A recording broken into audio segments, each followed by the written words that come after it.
What's going on, people? Rasati out here in Singapore. Thank you so much for joining me on the Night Owl podcast. You guys, there has been such great content on Netflix lately, and I'm really glad. I know it came out on the 23rd of October, but I'm really glad I came across the Queen's Gambit, and I've been watching with baby girl. So it's been fun. It's been interesting. It's kept us on the edge of our seats, and I do love the character progression of the lead lady herself. So I really love watching people who are underdogs kind of overcome everything or find something they're so passionate about, kind of tune out the rest of the world. It's been amazing to watch, and it's reminded me so much of life and what else I could possibly accomplish. But there was one quote that kind of knocked me for a loop for a little bit, and I had to think about it for a couple of days actually. So we were watching, and of course there is a scene where the young lady is battling a young man, like a little boy even. I think he may be like a preteen, and he happens to be a great chess player from Russia, and they they go on for almost 2 days playing chess, and he gave her a run for her money, at which point she decided to manipulate the situation, in my opinion anyway, and use her guiles as a woman against the fact that he is a preteen and quite enthralled by her, and eventually she forces a move and he is stuck, so she wins the match. I'm not a big fan of that trick, but it worked and she got to where she needed to be. But there was a line during that match that she asked the young man, and I had to sit down for a second and think about what my answer would be. Now, the quote was, "If you are world champion at 16, what will you do with the rest of your life?" And I had to think about that. So yes, when they were chess players, both of these characters at some point in their life decided, you know what, I want to be the best. And once they decided they wanted to be the best, it would be the next level up that I need to be the best at. And then from there, each level up until you get to the top of the ladder, right?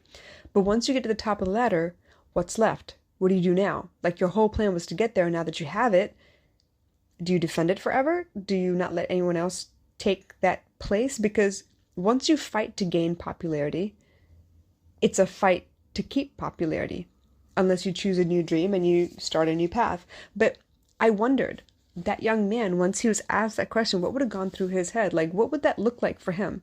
He would have been only 16. He wouldn't have even gone off to college yet, but he was so smart and so capable, and chess is no simple game by any means. There's so much strategy and so many things to consider.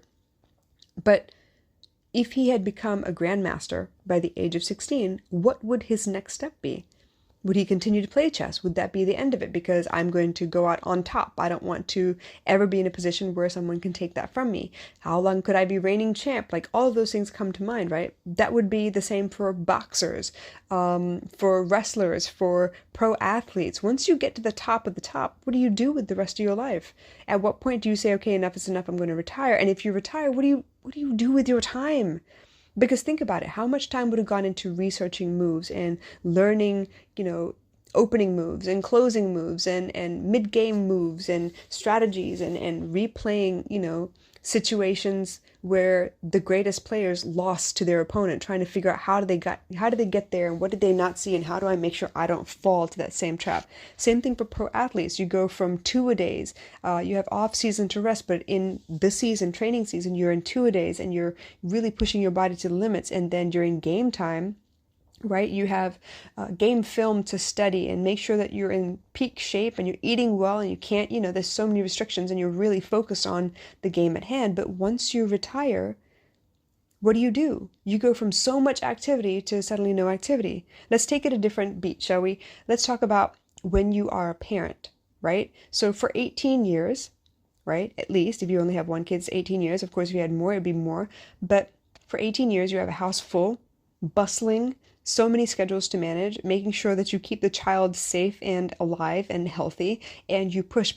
You're always moving to the next mile marker, making sure that they graduate from kindergarten, they graduate from elementary school, and graduate from middle school, and graduate from high school, and then it's college, and then it's their weddings, and making sure that they are happily wedded and moved into their own houses, and at some point you have grandchildren to take care of. But there comes a point when they move out of the house and you're suddenly dealing with lack of people, lack of activity. What do you do at that point? Suddenly you have your life back, you have your house back, but what do? Your house, your life, your schedule was so full for a while, and this is why people go through empty nest syndrome. It's a form of depression where they felt so useful for a while, and maybe they complained about it even, but once all that changes, what are you left with? What could you accomplish? What is the next thing? What do you look forward to now? What do you work towards?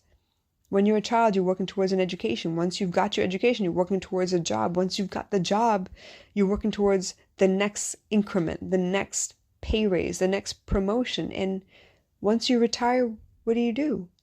What happens from there?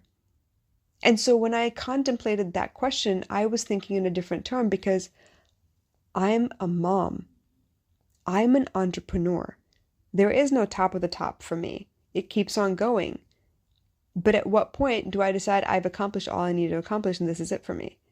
At what point do I stop growing? Or if I've reached the end of my threshold, is it okay for me to switch gears and change directions? What does all of that mean? How do I manage that? And it scared me for a minute because I was thinking, wow, what if I become a millionaire by the time I'm 43, right? And at that point, I've achieved all I've ever wanted to achieve. I'm able to provide a very stable and healthy family life for my family.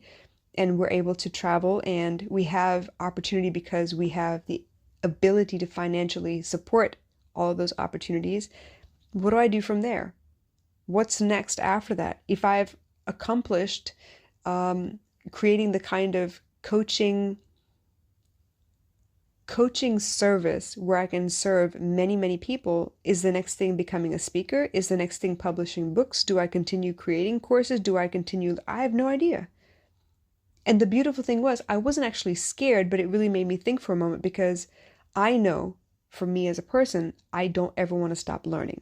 I know for me as a person, I want to continue using all of the gifts that I have as much as possible. I want multiple streams of income. I will create them as I go along. But I also know that because I've slowly learned to trust my intuition, I am quite capable of allowing myself the grace to change gears and do something different and not be ashamed by it or not feel bad that I started one direction and ended up in another. Because I've seen enough success stories to know that it doesn't always go the way you intend. And something along the way will really put you into your real passion. And when you get there, it will not be one-dimensional. There will be so much to it still. So while I was a little disturbed by the question, I feel confident that no matter where life takes me, I'm going to be okay continuing to work, continuing to serve, continuing to be available. If I want to run a halfway house and make sure I help rehabilitate people who have flirted with the law and almost been thrown in jail, or they come from abusive families or difficult relationships, or they finally are looking for a way out of a toxic environment and they're trying to make do for themselves, like, I want to be able to be that underground railroad that helps them get to the promised land, that helps them see that they are well and capable of whatever it is they dream of, and that they are in a safe enough space where they could ask for the help that they need to get the skills that they might need to build the life that they really want. So, yeah. What would you do if you got your goals by the time you were 16? For me, if I had achieved my dream by the time I was 16, I think that I would continue dreaming. It's the reason I tell people to write down 100 dreams and then go out there and crush every single one of them one by one.